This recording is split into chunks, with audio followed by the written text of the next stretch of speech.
Welcome to Into the Archives. I'm your host, Jason Wall. This is a show where lively discussions with archivists and preservationists will happen, who will share their stories on saving film, television, and music of the 20th century.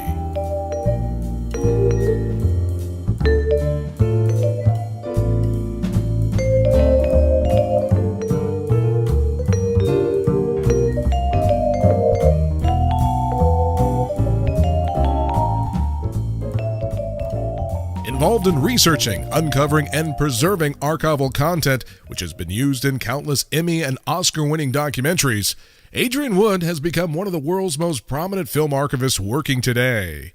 He's also known for his work supervising the restorations of 80 years of Olympic films for the International Olympic Committee. These films have been licensed and will be released on DVD and Blu-ray by the Criterion Collection in December with a lavish box set entitled 100 Years of Olympic Films, 1912 to 2012. Over his 40-year career, he is a winner of a Peabody, 2 BAFTA awards, and was honored in 2017 by winning the Focal International Award for Best Archive Restoration Preservation Project for the Olympic films. He is joining us today by phone from his office in Japan. Adrian, welcome to Into the Archives. Jason, thank you. It's an honor to be with you and to talk to you about this journey into the past. Well, thank you, Adrian, for taking the time to be on our show today. Now, before we journey back into your past in film preservation, I'd like to touch on what you're presently working on today. Currently, I'm working and wrapping up a couple of productions where I've been helping NHK with some material from the 1930s and a project that recently premiered at the Los Angeles Film Festival, which was the story of the creators of Curious George. Tells the fascinating story of how a couple of German emigres who'd gone to create a life in Brazil decided to go on honeymoon back in France in the late 30s, and the tale is a fascinating tale about how they managed to flee the advancing invasion, got themselves through Spain and into Portugal, where they managed to get a passage back to Brazil, and then from Brazil up to New York, where they created a life. And it took them about 10 years before their fame as authors and the success of Curious George started to take off. Well, that sounds fascinating, Adrian. What's the name of this documentary? The title is Monkey Business, The Adventures of Curious George's Creators. So let's jump back into your beginnings, Adrian. You were born in Stanford and grew up in a town nearby called Stone in the West Midlands of England during the mid-1950s, throughout the 1960s, a town that was landlocked, about 130, 140 miles away from London, all surrounded by heavy industrial. So I'm curious how this adventure, moving toward a life in film preservation, if you will, began for you, and what was the inspiration that started you on this journey? The inspiration came in some ways from a spot of misfortune. I'd always dreamt as a preteen to have a life at sea. At the age of 12 or 13, my long-distance vision failed, and so I had to find an alternative. At the time, there was an old family friend who had been working as a film editor. So I met with this family friend, got some advice from him about how it might be possible for someone like me in a little town could emulate someone like him who'd found himself in a cutting room in London, Soho. One piece of advice he gave me, given the closed shop of the labour unions in the UK at the time in this business, was to get in touch with the union and see if there was any way as a young person I could maybe find a job as a trainee. So I got in touch with the union. They put my name on their books, and they said if ever there's something in your part of the world, we'll be in touch with you. I patiently waited to see what might happen, and then spoke to someone else who was a friend of the family who was teaching in art schools in various parts of the United Kingdom.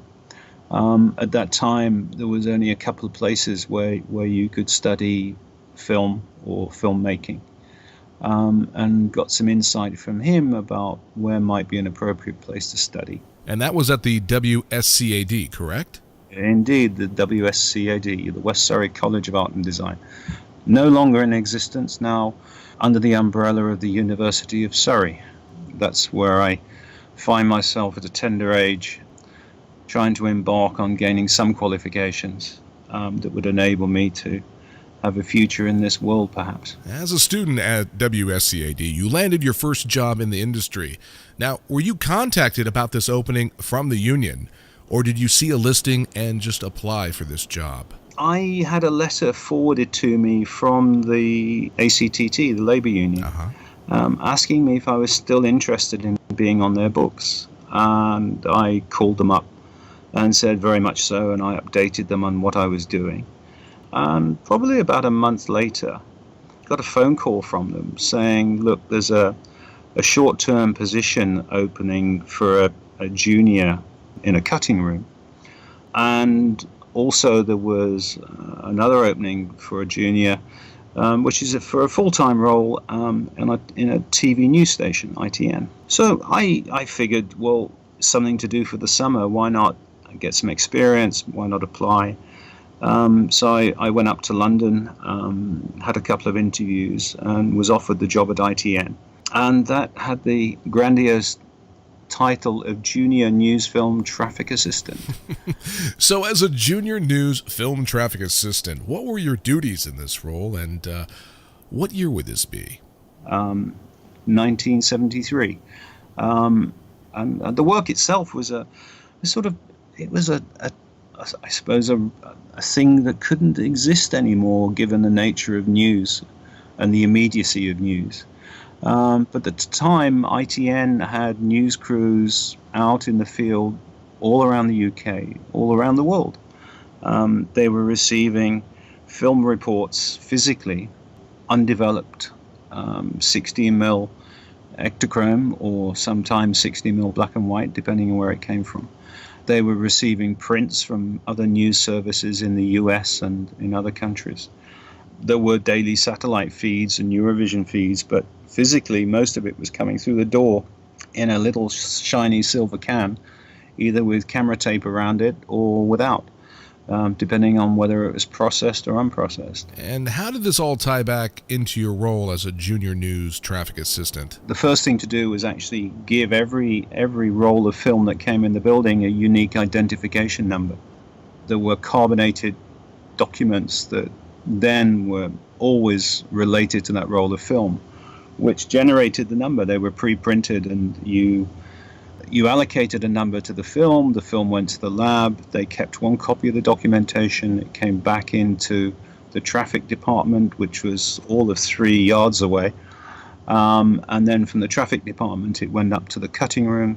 Finally, having been cut and left the cutting room, the outs from that report went down to the film library, and then after airing the story went also to the film library.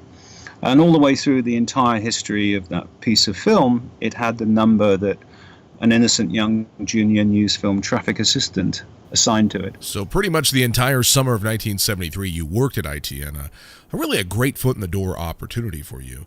What was the next step professionally for you at this time of your life?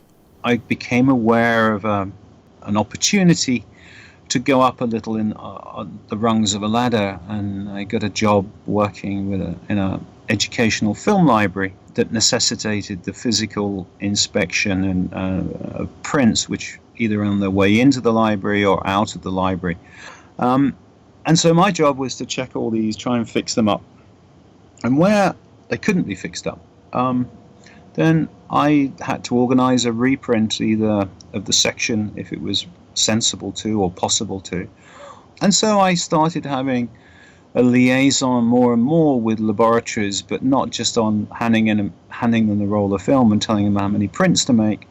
It started to get into some of the technicalities of how to order a print, what were the issues about ordering prints, how you could even think about whether the quality of what the reprint you're getting was good or not good.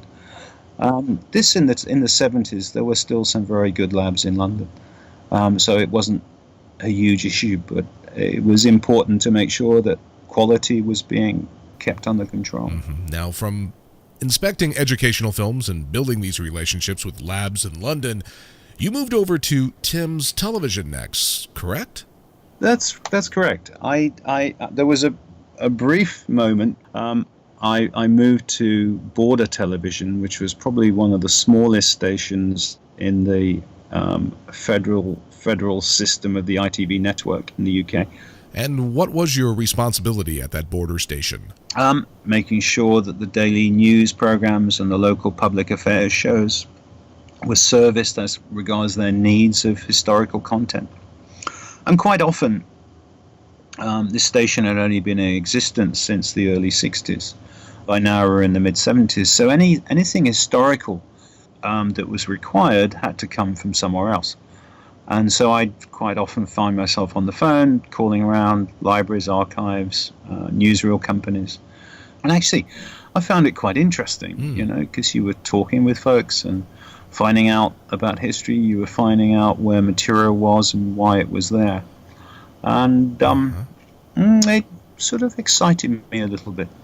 Well, with that part of your job, reaching out for footage, which excited you, piqued your interest in historical content. From that point, how did you continue to develop your newly discovered interest and move more into that direction? When I found myself at a conference in London, I took the opportunity of stopping by someone who had been calling me on a regular basis for content and said, whenever you're in London, why don't you come by and have a look around? And this guy worked at Thames Television. But I paid a courtesy visit, had a look around, chatted a little, and was asked what I might want to do in the future with my life. And I did express the pleasure I got from one particular part of the job, which was looking for content outside the collection I was responsible for, and working with other collections and unearthing the depths of them to see what could be found from history and what lessons could be learned. So my visit to Thames ended. I went back up to Border. A few weeks later, I got a phone call asking if I'd be interested in a short-term opportunity at Thames working as a freelance film researcher. The security commitment offered to me was a 6-week contract with no guarantee of anything after that, to cover someone who unfortunately had become ill. So I thought about it, decided nothing ventured, nothing gained, and so I quit my job, relocated to London and started work at Thames as a freelance researcher. So you rolled the dice, took this temporary job at Thames. What type of projects did you work on during those 6 weeks? Predominantly light entertainment shows. There was the Benny Hill Show. There was the UK equivalent of the renowned This Is Your Life. And kid shows. Oddly enough, probably only 5 or 6 years before, I'd actually been watching these shows myself. And it was a rather strange experience suddenly to find myself working on the very things which I'd been part of the audience for many years. Well, since the 13-year-old boy is starting to come out in me at the moment, I need to ask, what did you do on the Benny Hill Show in that 6 weeks? Sort of finding stock footage inserts for some of his gags. So my memory of one classic was where Benny is at very high speed chasing a young lady down a beach who he seems to find rather attractive. And so I was asked to find a shot of a Saturn V lifting off. I was then asked to find a shot of a POV from the front of an express train going into a tunnel before the editor cut to a tight close-up of waves crashing onto a beach. The symbolism of it all is probably quite easy to grasp. The taste of it was perhaps not for the time we find ourselves in today. However, I do see on Amazon that the Blu-ray sales and DVD sales of the Benny Hill Show continue unabated. So there's an awful lot of people out there who still find something to smile about. Well, I'm actually not surprised by that, Adrian. Benny really had a strong following here in the States throughout the late 1970s and up until the mid-1980s. And thinking back of that politically incorrect comedy content and mixed with the Boots Randall's Yakety Sax song, it was extremely popular, at least with the group of kids I hung out with back in the day. And so I can still see why it's selling well on DVD, because I would love to revisit some old episodes. Maybe I will do that after our interview. Go to Amazon and order a couple episodes. But anyway, this 6-week temporary job turned into a 10-year permanent gig for you at Tim's. So how did that all happen? Well, on one level, fortunately, the person's health really took a lot longer to recover than had been estimated. And so the 6 weeks turned into 10, and the 10 weeks turned into 13, and then the 13 turned into 9 months. And then towards the end of that, there was actually a full-time vacancy or full-time position available, which I applied for and got. Now, at this time, you were working exclusively on entertainment and kid shows, and one of those kid shows was Magpie, a kids' magazine program where they would occasionally have historical documentaries geared for teenagers. Now, by working on those documentaries for Magpie, did this lead you into the branch inside of Tim's, which produced larger documentaries? The guy who'd offered me the courtesy visit to Thames 2 years or so before had just been assigned to the Kevin Brownlow and David Gill series Hollywood, and so the work that this guy had been doing, Mike, on this week, someone needed to do it, and I applied for that opportunity, was given it, and I found it very exciting because it wasn't just dealing with little bits of history, but it was dealing with world politics. Wasn't looking for material in the UK. It was looking for material all around the world. Now, were you traveling to different archives, or was all of this research happening at your desk with a phone? From a desk with a rotary dial on the phone, without a fax machine, but with a telex, and with a phone book, looking for content through assignment desks, looking for material through the network collections on archives. The first large-scale documentary that you worked on was The Troubles from 1981. This was produced by Tim's. It was a groundbreaking 7-hour documentary which examined the conflict of Northern Ireland from the perspective of that time, recent Irish history. Now, massive in scope this program was. I have two questions for you. I understand there were issues of accessing footage, newsreels, whatnot, which needed to tell the story of the Troubles. And since you were in the thick of it, what was that issue, and was that ever resolved? And how massive did your role become on this production as a film researcher? There was a situation where there was so much work to be done that it may take a couple of people to do it. But shortly before, Thames had made a series about the history of Palestine. There was a connection between the two. The team that came off Palestine went on to do the Troubles. A couple of people left, a couple of people are brought in, and I had the good fortune to be brought into the team as one of, in the early days, as one of the two film researchers. Simultaneous to this, the BBC were making their own history of Ireland, and it was rather competitive, the nature of these two productions.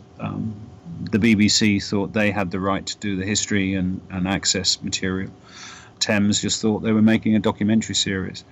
But something then took place, which was rather sordid in hindsight. But the BBC, who were co-producing with RTE, the Irish national broadcaster, closed down the RTE news collection to ITV. And then war broke out because Thames, which had a corporate connection through to the British Pathé News collection, closed down the British Pathé News collection to the BBC production. So this was a farcical situation, where two important pieces of television with different styles, different approaches, were trying to politically or commercially control history. And finally, sanity prevailed, and we had access to the RTE collection, and the BBC had access to the Pathé collection. But one of the things that was necessary for this production was to see what existed, particularly on the east coast of the US and Canada. I was interested in the very early materials of Ireland at George Eastman House, and I was interested in the materials in the National Archives, the Library of Congress. Yeah. So after having made this assessment of what potentially was in North America, a trip was planned for me to go and assess this content. And how old were you? Some days I felt I was 40, and however, I still hadn't turned 24. What was the length of time for this research trip? All told, I was on the east coast of the US and Canada for a month, screening film in newsreel collections. So, the things took time, and so a month might seem like a long time to go and look at material in half a dozen collections, but with traveling and logistics and going back, doing paper research, card index research, ordering up materials, moving on to the next place, doing the same, and then retracing your steps to go and screen, and then wrapping the toilet tissue around the roll of film, or putting the plug in to show the section you wanted to do. All that took time. It was labor intensive. There was a need to spend time. So, of course, if someone's planned a trip to North America for a month, it's kind of an expensive process. You can't do it cheaply. I had, being relatively young, inexperienced, never having been to the US before, I had no caution and thoughts about it. And for a long time, I asked the producer, I said, look, really, what do you expect me to achieve? And he said, look, all I want you to do is get on the bird and dream, and I'll see you in a month.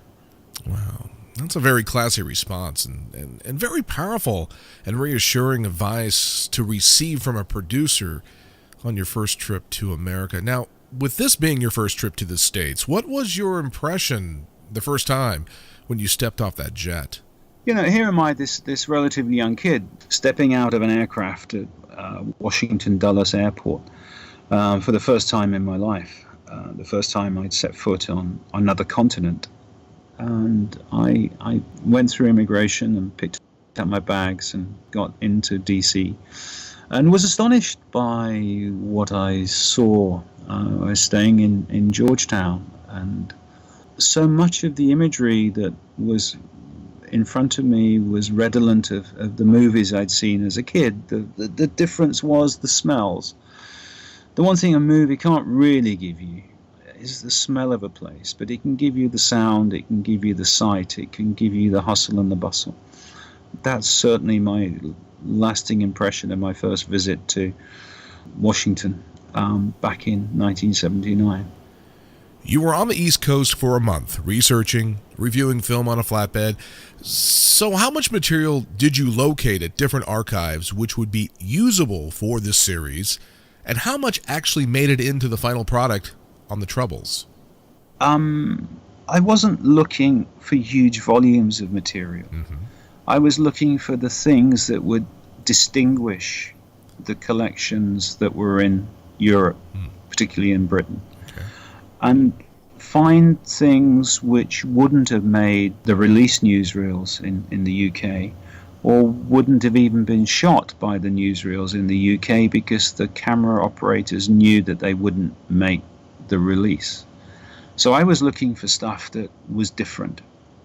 Quite remarkably, I found material that was different, not huge volumes, but enough to make a difference. So scenes of riots in Belfast, scenes of violence against the Roman Catholic minority, filmed by US newsreel companies in the 19 teens and early 20s, found material of the streets of Dublin that only existed in the US, again, shortly after World War I and before independence.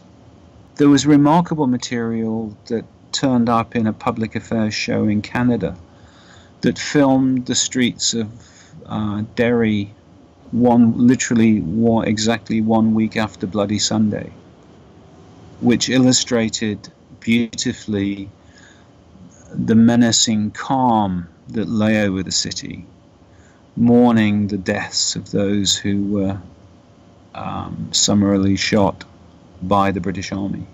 And so in terms of screen time in a 5-part series, you're probably looking at less than 1% that came out of the investment in me being sent to the US to dream for a month. Mm-hmm.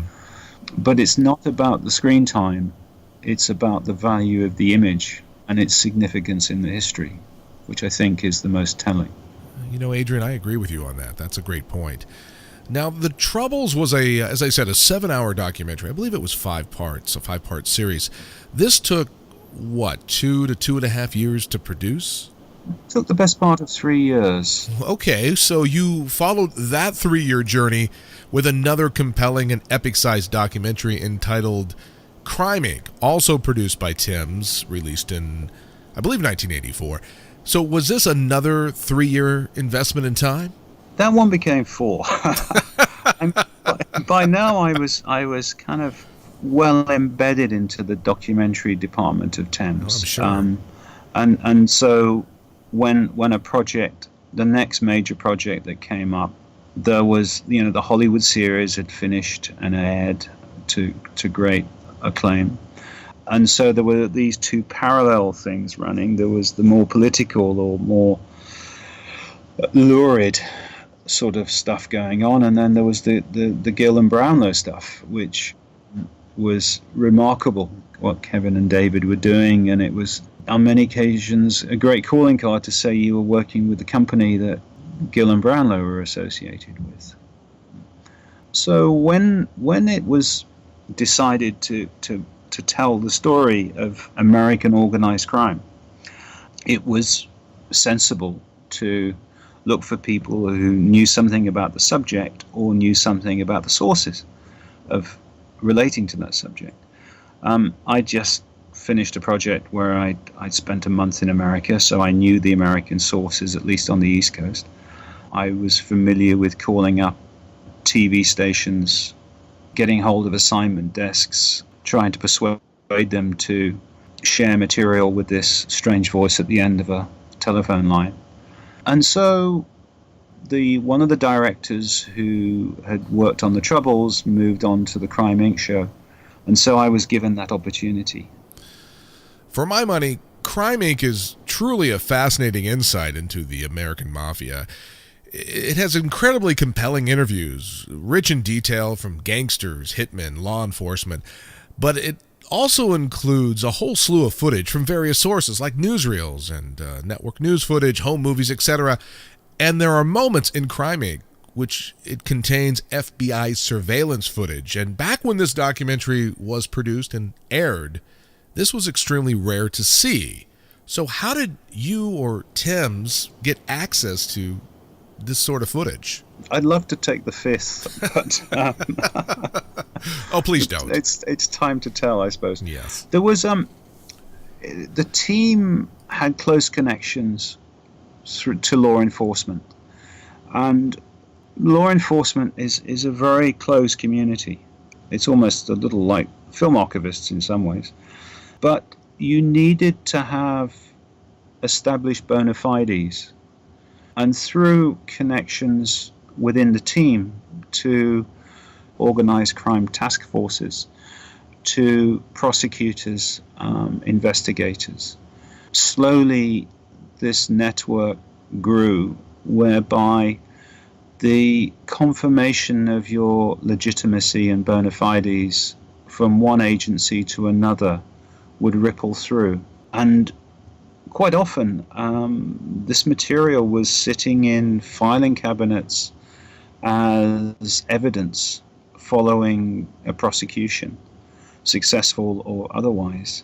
And so it was working with those agencies, creating a sense of responsibility, that they would tell you what you could air and they tell you what you couldn't. And it wasn't just me working on it.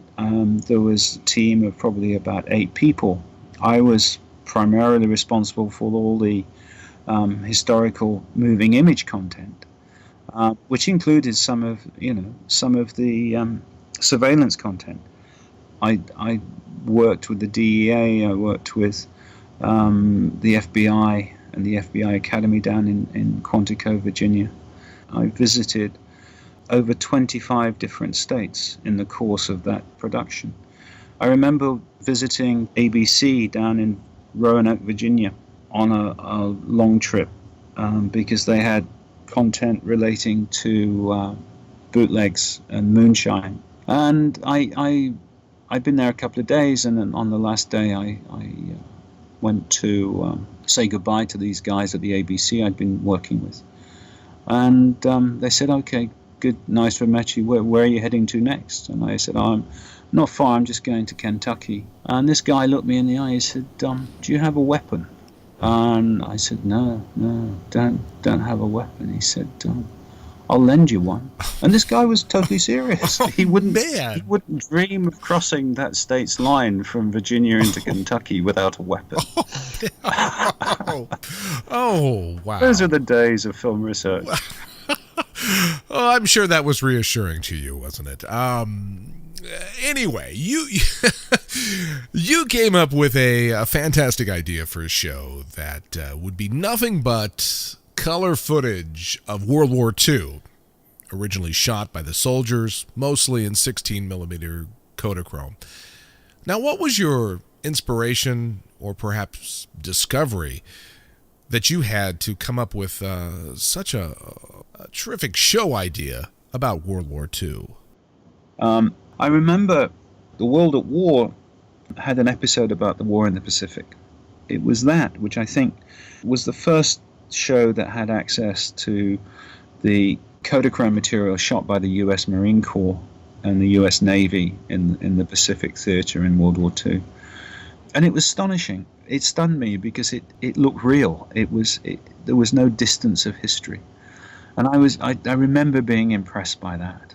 I started to build up a knowledge of little tranches of color material for different reasons in different places. And then I remember one evening I thought, bash out an idea on a documentary film that tries and encapsulates the World War II experience using nothing but original color film.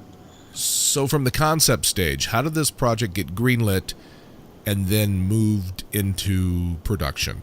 It was a time when Carlton, who'd taken over from Thames, were having a bit of a problem. One of their documentary filmmakers had been caught fabricating, unbelievably, an event taking place at Heathrow Airport. And this brought the company into public shame. Carlton, as a major player in British television, wanted to rebuild its credibility. And it coincided with a time when I was working with a company who wanted to develop their bona fides in documentary production. And so I mentioned one day the idea of, well, if you want to make a documentary that maybe have popular appeal, you might be interested in this. And they shared this with a guy who sadly passed away this year, Steve Hewlett at Carlton, who was the person responsible for their documentary output and factual output. Steve liked the idea. He took it to the ITV commissioning process. They liked the idea. And so the first series became the In Color strand was commissioned. And that was the Second World War in color. Now, wasn't Time Life involved in the series at a very early point in pre-production? In its process to commissioning, we'd done some collaborations with field testing it with Time Life, who were desperate for like 20 plus hours, not 2 or 3, which I said I was prepared to promise. Mm-hmm. The field testing was quite remarkable an experience. I'd never gone out and sat behind a glass screen and seen the response to people. They were shown this 10-minute promo, just a montage of people with sounds, speeches, music, and there was outrage. What? Absolute outrage. Why? Saying this is a conspiracy. Why haven't our government shown us these images before? And there was a belief that no one had ever seen color footage of World War II before. That's really sort of crazy, because John Ford, back in 1942, shot The Battle of Midway. That won the Oscar for Best Documentary. That was all color footage. And the first time I ever saw color footage of World War II was in the film George Stevens' A Filmmaker's Journey, which came out in the early 1980s. And I saw that as a kid on its original run. And Stevens was assigned to Ike, and he shot footage of D-Day and the Allies marching through Paris, and it was far, far, far from any sort of government conspiracy, Adrian. Indeed, Jason. I mean, that's one of the interesting things that perhaps for me, it was one of the earliest things I stumbled across, was the material that Stevens and the combat photographers who were with him actually captured. I mean, it's attributed to Stevens, but it was shot by the guys who formed part of his combat camera unit. The Stevens color material, as well as the John Ford material, is very well documented. So how and where did you continue to discover more and more color footage shot during World War II? There were these sort of little caches of it. And the first question we put to every archivist in every collection was, what do you have in color? There was very few ways to actually interrogate those early databases in the 1990s, where you could specify whether you were looking for color or black and white. In the research room at the National Archives in College Park, fortunately, the original card indexes for the military collection were still publicly accessible. And what they revealed was there was a color coding to the card indexes. And memory says that all the color material within a collection, whether it be the Marine Corps, the Navy, Air Force, Army, was blue. And so you could actually just go through the card indexes and pluck out every blue card. And so what we did was methodically go through every collection in the National Archives, pull out the index cards, make a Xerox copy, ship those back to London, go through them, read the incredibly detailed shot listing that was on those cards, and make a selection of what to actually duplicate. We did that with collections in the UK, in Australia, India, where possible. A lot of home movies that had been brought back from people working in the Empire that had found themselves in small collections in the UK. Was that material all 16, or was it a mixture of both 8mm and 16mm? It was the material that was shot professionally tended to be 16. I'd say 10% of what we aired came off of 8mm. Well, going through all these collections all over the world, searching and discovering more and more color footage of World War II, were you also stumbling onto any sort of gaps, patterns, if you will, where color footage just simply eluded you? The thing which eluded us was anything in color in Japan prior to the occupation and the immediate aftermath of the bombings of Hiroshima and Nagasaki. And it was somehow strange that, you know, you'd see adverts in all the home movie magazines for Kodachrome, or you'd see, and it, depending on which country you lived in, determine when Kodak would have released it. But the very first Kodachrome would have been available to most people in 1936, Kodachrome 2 by 37. And it baffled me why, if home movie makers in Europe or in the US could use it, why couldn't people in other parts of the world?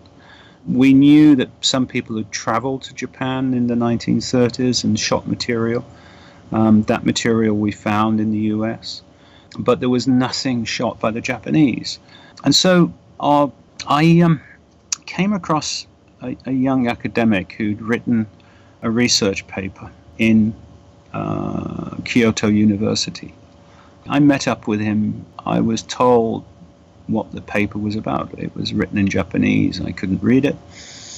I had it translated, and lo and behold, the Kodak branch in Japan had introduced Kodachrome in Japan from the late 30s.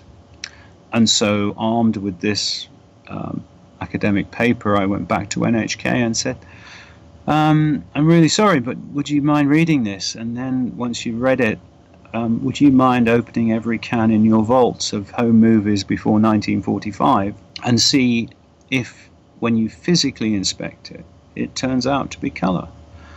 And that process took a couple of months, and thereafter we launched into a co-production with NHK, which is the story of Japan's war in color. And that was quite remarkable. Was there much Japanese combat footage shot in color during the war? There's very little, if anything, between Pearl Harbor and VJ Day, shot by the Japanese, in color. Well, as you continue to uncover footage, some of it extremely graphic, horrific, unsettling, showing the horrors of war, both in color and black and white, should all that footage be released or viewable today, over 70 plus years after the end of the war, to the public? So as an archivist, a historian, what is your thoughts on that? I don't think it's necessary for everything to be shown. I believe that there is an academic reason for material to be accessible for legitimate study, but not necessarily put out on YouTube to satisfy some prurient interest. Some examples that come to mind are, for instance, I was asked to do some research in Moscow looking for material showing the liberation of camps and the final days of World War II. There was a sort of vagueness about who was asking this of me, and it took some years before I actually found out that I was working in a sort of discreet way for Stanley Kubrick's project that came to nothing with Warner Brothers because of its cancellation due to Schindler's List being produced. But in the course of this search, I was looking through the liberation of camps, and I'd seen edited reports before. I'd seen some of the raw unedited footage before. I'd sat through the horrors of the liberation of Bergen-Belsen, seen the material of the liberation of Dachau that was shot by Stevens and others. There was so much material on the liberation of the camps, and it was quite horrendous. But I went through with a very close eye to this material in Moscow, stumbling across an image I'd not seen before. And I was going through pretty sort of double speed on the flatbed. And suddenly there was a shot of a woman who'd lost her unborn child. There was a harrowing image of this corpse of a child laid close to her and lying across her lower body. And I stopped, and because it was a shocking image, and I went back and went through it more slowly. But then I noticed that there were 3 different shots of this poor woman. But in each shot, the fetus had been repositioned to get the best angle. Clearly, what one sees is how people who are charged with the responsibility of capturing images of war become perhaps immune to the horrors of it, when they can actually start to a degree, and so much of it you can't manipulate because we know it happened. It's there and there's so much evidence, so it's not about denial and fabrication. But a camera operator could actually worry about getting the most dramatic image to tell a story, even under such horrendous conditions as that. And this footage was shot by the Russians? Shot by a Russian combat photographer, yeah. Well, viewing this sort of manipulation, did you start to question other images in that reel or other reels stored in that archive in Moscow? Or did that footage leave some sort of lasting effect which would have changed your perception overall on any newsreel image viewed in the past or perhaps in the future when you viewed it on the screen?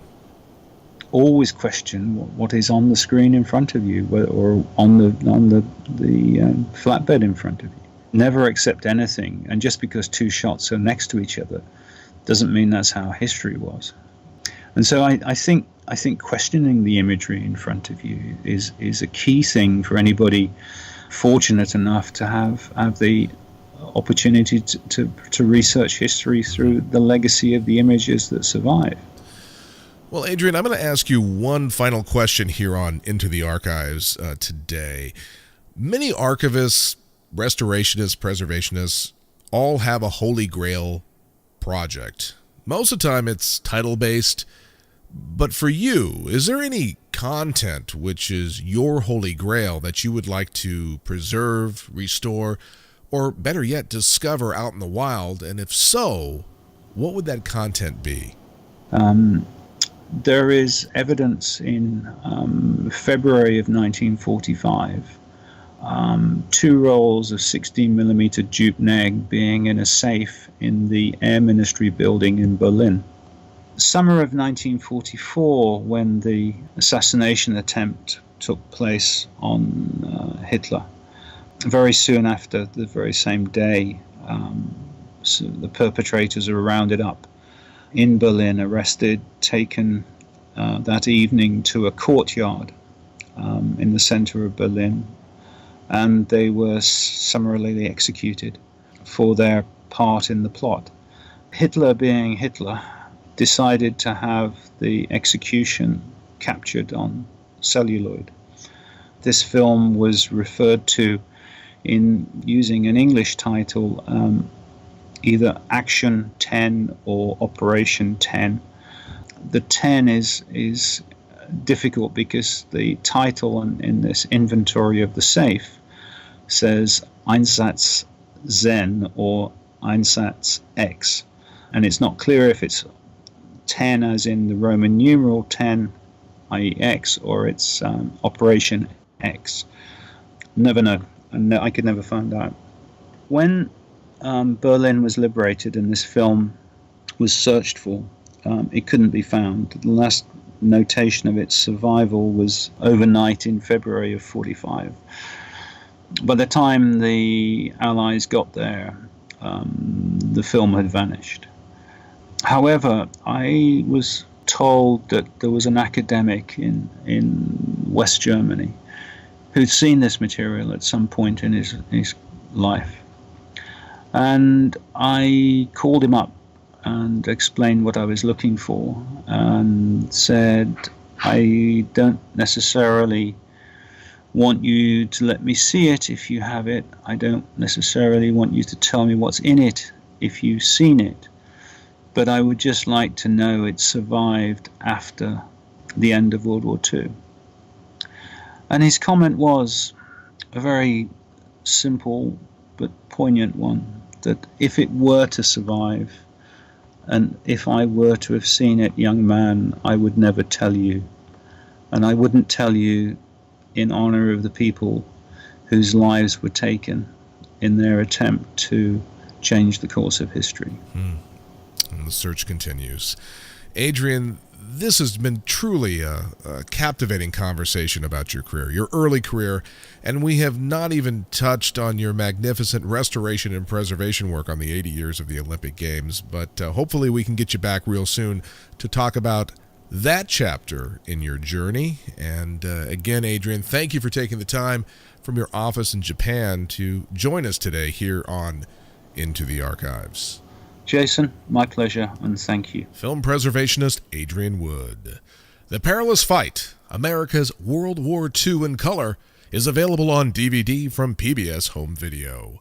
Japan's War in Color and Hitler in Color, both are available on DVD from Rhino Home Video, and coming in December 2017 from the Criterion Collection, 100 Years of Olympic Films, 1912 to 2012, with 2 and 4K restorations supervised by Adrian Wood on titles such as Olympia, Parts 1 and 2, Visions of 8, 16 Days of Glory, and many others. Available in either a 32-disc Blu-ray or a 43-disc DVD box set, along with a 216-page hardcover book featuring hundreds of photographs from a century of Olympic Games, and a short history of the restoration project by our guest, Adrian Wood.